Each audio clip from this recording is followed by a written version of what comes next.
जय हिंद। तो आज हम लोग डिस्कस करने वाले हैं इलेक्ट्रिक व्हीकल्स के बारे में। तो आइए डिस्कस करते हैं कि क्या है इलेक्ट्रिक व्हीकल्स और क्या डिमांड है इलेक्ट्रिक व्हीकल्स का वर्ल्ड वाइड।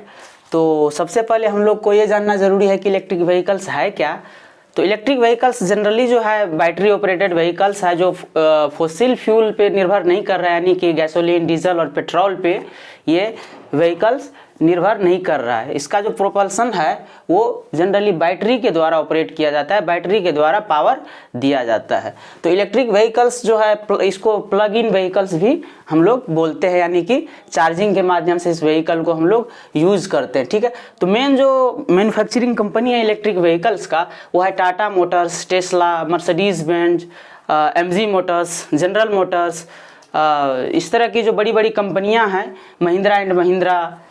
तो इस तरह की कंपनियां जो है आप कह सकते हैं कि इलेक्ट्रिक व्हीकल्स को बनाने के होड़ में लगा हुआ है। लेकिन सबसे आगे अगर हम बोले तो टेस्ला मोटर्स जो है इलेक्ट्रिक व्हीकल्स को बनाने में सबसे आगे है, और ये जो है अभी सबसे ज़्यादा एडवांस फीचर जो है अपने इलेक्ट्रिक व्हीकल्स में प्रोवाइड कर रहा है। ठीक है, तो जो मेन बात है वो ये है कि why we need this electric vehicle today. तो सबसे पहले ये जानना ज़रूरी है कि आज हम लोगों को क्यों इलेक्ट्रिक व्हीकल्स लेना चाहिए और क्यों ज़रूरी है। तो मैं आपको बता दूं कि इलेक्ट्रिक व्हीकल्स जो है आज आप सब जानते हैं कि वर्ल्ड वाइड जो है ग्लोबल वार्मिंग की समस्या है हमारे देश में। हमारे ही देश में नहीं बल्कि वर्ल्ड वाइड जो है ग्लोबल वार्मिंग की समस्या है।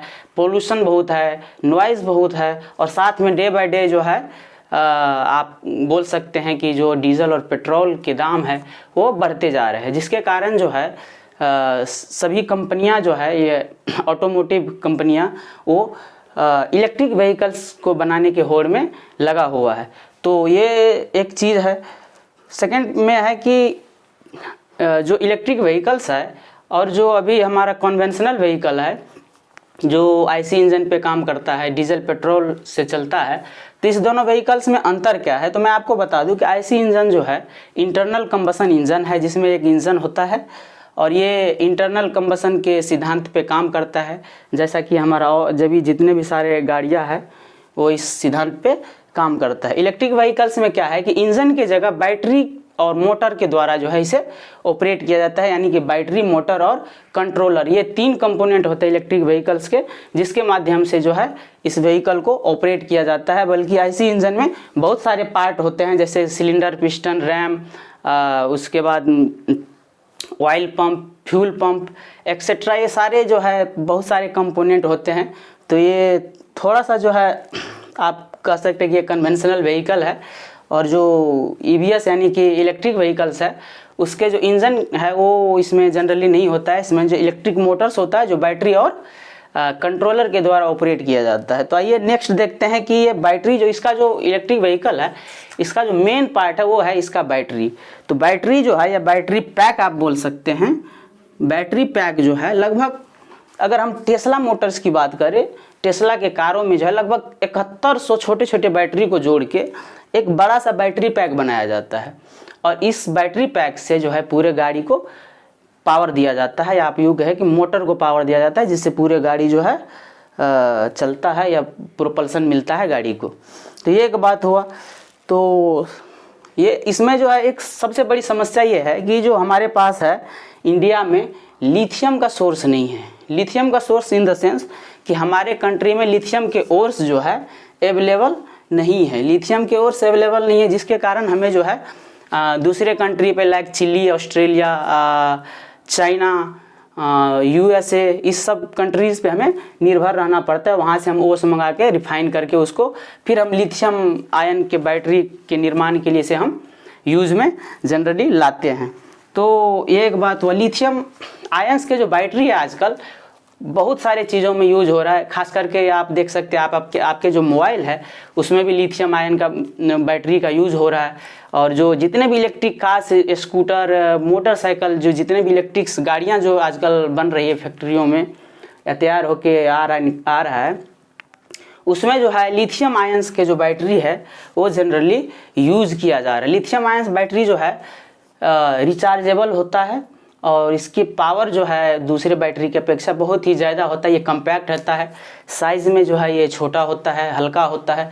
तो इस सब कारणों से जो है लिथियम आयंस की बैटरी जो है सभी कंपनियां यूज़ में लाता है। और साथ में जो है लिथियम आयंस की एक प्रॉपर्टी होता है कि ये बहुत ही आसानी से इलेक्ट्रॉन को त्यागता है, जिसके कारण जो है हमारे करंट का जनरेशन बैटरी के थ्रू होता है। तो ये एक खासियत है। और लिथियम जो है, वैसे अगर लिथियम के केमिकली हम बात करें तो लिथियम जो है एयर और वाटर के साथ जल्दी रिएक्ट करता है, तो ये खतरा भी है हमारे हिसाब से।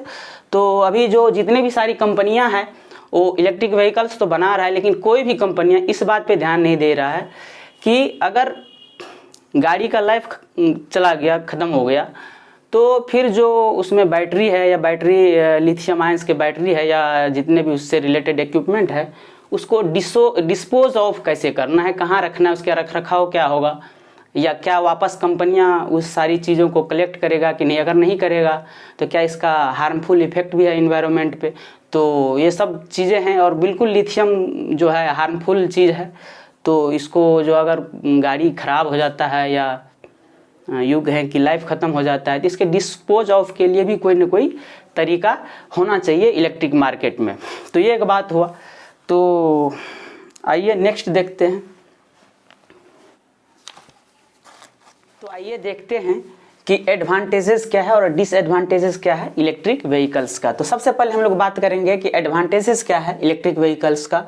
तो इसका जो ड्राइविंग कॉस्ट है, ट्रेवलिंग कॉस्ट आप बोल सकते हो, ये बहुत ही कम है एज कम्पेयर टू डीजल और पेट्रोल की गाड़ियों की अपेक्षा। डीजल और पेट्रोल में तकरीबन आपको 2 रुपया से 2.5 रुपया पर किलोमीटर ट्रेवलिंग कॉस्ट पड़ता है, जबकि इलेक्ट्रिक व्हीकल्स में यही चीज़ 70 से 80 पैसे यानी कि 0.8 रुपीज़ जो है एवरेज कॉस्ट पड़ता है पर किलोमीटर। सेकेंड हम बात करेंगे कि इसमें ना इमिशन जो है नहीं के बराबर होते आप कह सकते हैं। जैसे कि डीजल और पेट्रोल की जो गाड़ियाँ होती है उसमें carbon dioxide, carbon monoxide, nitrous oxide, उसके बाद मीथेन गैस और तरह तरह की जो है गैसेस बाहर निकलता है इमिशन के दौरान। कंबसन के बाद जब एग्जॉस्ट होता है या इमिशन होता है, तो इसमें तरह तरह की जो है हार्मफुल गैसेस जो है डीजल इंजन में या पेट्रोल इंजन में निकलता है, जबकि बैटरी ऑपरेटेड इंजन में या बैटरी ऑपरेटेड व्हीकल्स में जो है ये सारे इमिशंस नहीं निकलते हैं, जिससे हमारा पर्यावरण जो है सुरक्षित रहेगा। और साथ में जो है नॉइस पोल्यूशन, साउंड पोल्यूशन और एयर पोल्यूशन जो है इससे काफ़ी हद तक कंट्रोल होगा। या आप यूँ कह सकते हैं कि ग्लोबल वार्मिंग की जो इशू है ये धीरे धीरे कम होगा अगर वर्ल्ड वाइड जो है इलेक्ट्रिक व्हीकल्स को हम लोग यूज़ करें तो।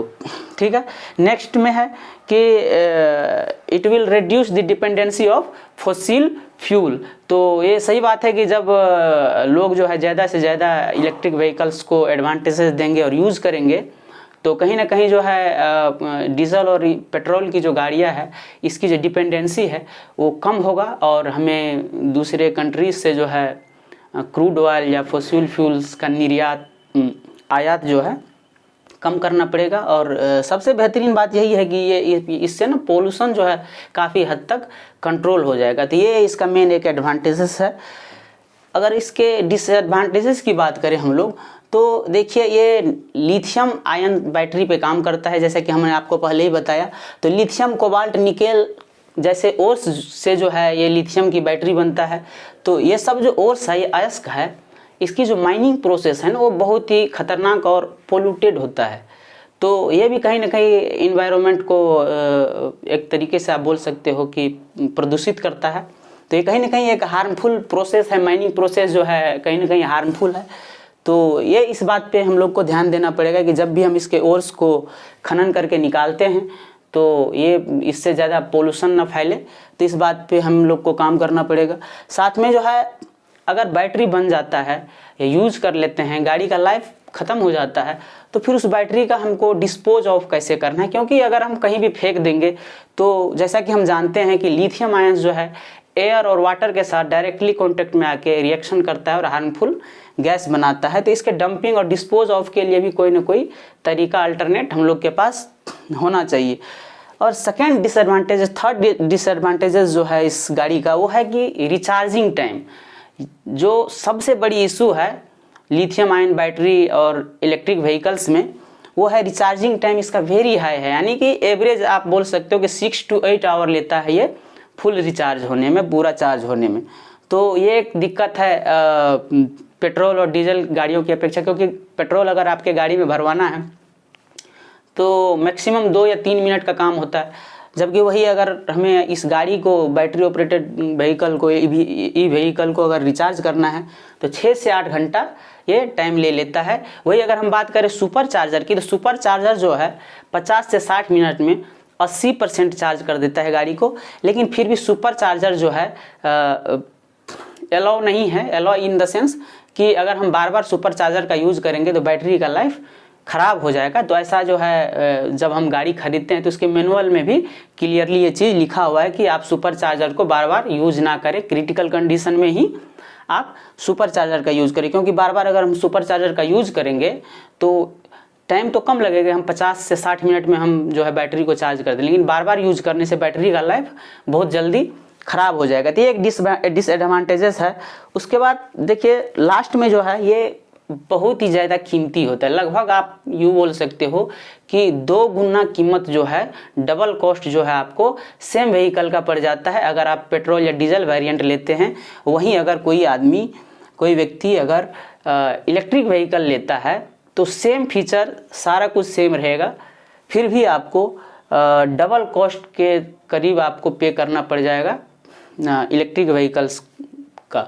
तो ये एक बात हुआ। तो इलेक्ट्रिक व्हीकल्स का जो नॉर्मल कॉस्टिंग अभी इंडिया में वो 15 से 20 लाख रुपए एवरेज कॉस्टिंग पड़ता है इलेक्ट्रिक व्हीकल्स का एवरेज गाड़ी के लिए।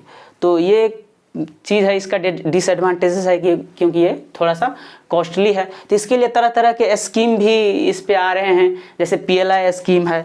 तो PLI क्या होता है? प्रोडक्शन लिंक्ड इंसेंटिव, यानी कि जो भी कंपनियां जितनी गाड़ी बना के बेचेगा तो उसको उतनी टैक्स में बेनिफिट मिलने वाला है। तो प्रोडक्शन लिंक इंसेंटिव जो है यानी PLI स्कीम जो है गवर्नमेंट के द्वारा सभी गाड़ी मैन्युफैक्चरिंग कंपनियों को दिया जाएगा। इसको आउटपुट बेस्ड इंसेंटिव भी हम लोग बोल सकते हैं कि जितना आप गाड़ी बना के सेल करोगे उतना फैक्ट्री को फ़ायदा होगा और उसको जो है टैक्स में बेनिफिट मिलेगा। फिर जो है नेक्स्ट में जैसे दिल्ली गवर्नमेंट भी जो है आपका क्या बोलते हैं एक स्कीम लॉन्च किया है। तो उस स्कीम के थ्रू भी जो है दिल्ली गवर्नमेंट लगभग 1.5 से 3 लाख रुपये जो है सब्सिडी दे रहा है इलेक्ट्रिक व्हीकल्स के ऊपर। तो ये बहुत ही अच्छा पहल है, आप कह सकते हैं इलेक्ट्रिक व्हीकल्स को प्रमोट कर रहा है कहीं ना कहीं। और इस कैंपेन को स्विच दिल्ली कैंपेन भी बोल रहे हैं सब लोग। तो दिल्ली में ये अभी जारी किया जा रहा है, दिल्ली के लोगों को जो गाड़ी खरीदना चाह रहे हैं इलेक्ट्रिक व्हीकल्स खास करके, तो उसको जो है गाड़ी के कॉस्ट के हिसाब से 1.5 से 3 लाख रुपये का सब्सिडी यानी कि छूट दिया जा रहा है। तो ये एक बात हुआ। तो इस स्कीम के तहत जो है ये फ़ायदा होने वाला है सभी को। और साथ में जो है लिथियम आयन की जो बैटरी है वो हमारे देश में उसकी फैक्ट्री नहीं है, हम बाहर से जो है इस बैटरी को मंगाते हैं। तो इसके लिए जो है तोशिबा डेंसो और सुजुकी जैसी जापानीज़ कंपनी जो है इंडिया के गुजरात में फैक्ट्री लगाने वाला है, जो खुद जो है यहाँ पे इस तरह की बैटरियों को बनाएगा। तो इससे जो है कहीं ना कहीं फ़ायदा होने वाला है, क्योंकि जो इलेक्ट्रिक व्हीकल्स है उसके बैटरी का कॉस्ट बहुत ही हाई होता है और इसीलिए इसकी कॉस्ट जो है बहुत ही ज़्यादा हाई जाता है। तो बैटरी की कॉस्ट के कारण ही गाड़ी का कॉस्ट जो है ओवरऑल बहुत हाई जाता है। तो अगर बैटरी की कॉस्ट जो है हम लोग कट करते हैं थोड़ा सा, तो कहीं ना कहीं ओवरऑल व्हीकल का जो कॉस्ट है, प्राइस है, वो कम होगा। तो इससे जो है कहीं ना कहीं आप कह सकते हैं कि मार्केट में फिर जो आम लोग है वो भी अफोर्ड कर पाएगा। ठीक है। उसके बाद जो है इंडियन गवर्नमेंट ये कहा है कि 2030 तक जो है इंडिया में पूरी तरीके से इलेक्ट्रिक व्हीकल लागू किया जाएगा, सभी डीजल और पेट्रोल गाड़ी को बंद कर दिया जाएगा। तो देखेंगे 2030 तक क्या ये संभव हो पाता है कि नहीं। और वर्ल्ड वाइड जो है ये एक टारगेट रखा गया है कि 2040 तक लगभग 50 से 60% गाड़ियाँ जो है वो इलेक्ट्रिक व्हीकल होगा। तो इससे कहीं ना कहीं जो है बहुत सारा बेनिफिट होने वाला है, खास करके जो ग्लोबल वार्मिंग का इशू है हम लोग के पास, तो इसमें जो है कहीं ना कहीं कटौती होगा और जो है हम लोग को अच्छा एक एनवायरनमेंट जो है मिलेगा, पोल्यूशन फ्री इन्वायरमेंट हम लोग को मिलने वाला है। तो मिलेंगे नेक्स्ट वीडियो में, तब तक के लिए आप स्वस्थ रहे, मस्त रहे और व्यस्त रहे। जय हिंद।